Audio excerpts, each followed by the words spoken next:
Hello friends, आज के नतून रान्ना এটা হলো শিঙ্গি মাছ। দেখো শিঙ্গি মাছগুলো কত শান্ত করে, কিন্তু এর মধ্যে আমি নুন দেবো, নুনটা দেবো জলদি জলদি কিভাবে দেখো উড়ে চলে আসলো সবকটাই মাছ। আর দেখতে পারো তোমরা এর মধ্যে আমার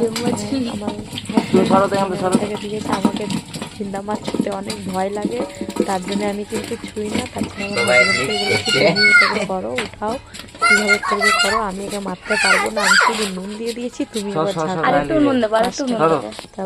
মাছটাকে আমি ধুতে চলে যাবো। ধোয়ার পরে যে দেখো জিরে আদা বাটা লঙ্কা বাটা দিয়ে পেস্ট করে রাখলো। মাছ ধুয়ে নিয়ে নুন হলুদ মাছকে দিল, মাছকে ভেজে নিচ্ছি। মাছটার পরে মাছ ফ্রাই হয়ে যাওয়ার পরে এর মধ্যে ওই তেলের মধ্যে জিরে তেজপাতা ফোড়ন দিয়ে তারপরে মশলা বাটাটা দিয়ে দেবো। মশলাগুলো ভালো করে ভেজে রেখে নেবো। নুন হলুদ দেবো, নুন হলুদ থেকে দিয়ে মিক্স করে ভেজে নেবো সুন্দর করে।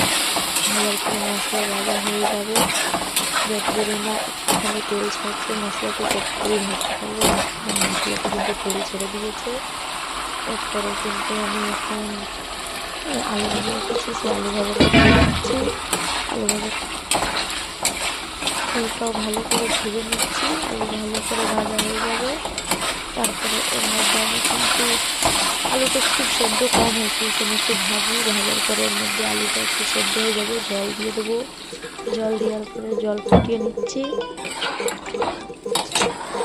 জল ফুটিয়ে নেওয়ার পরে মাছটাতে গোলমরিচ, মাছ ঢেলে দিয়েছিলাম, তারপরে গোলমরিচ দিয়ে একটুখানি পরে আর একটু ফুটতে দেবো। তারপরে আমি নামিয়ে দেবো এই মাছটাকে। দেখো তোমরা আমার সামনে আমার মাছের ঝোল কমপ্লিট রেডি হয়ে চলেছে। এরপরে আমার এই মাছের ঝোলটা তোমাদেরকে কেমন লাগলো সেটা বলবে। তোমরা যদি রান্না করো এইভাবে রান্না করতে পারো, খুবই ভালো লাগে এই মাছের ঝোলটা।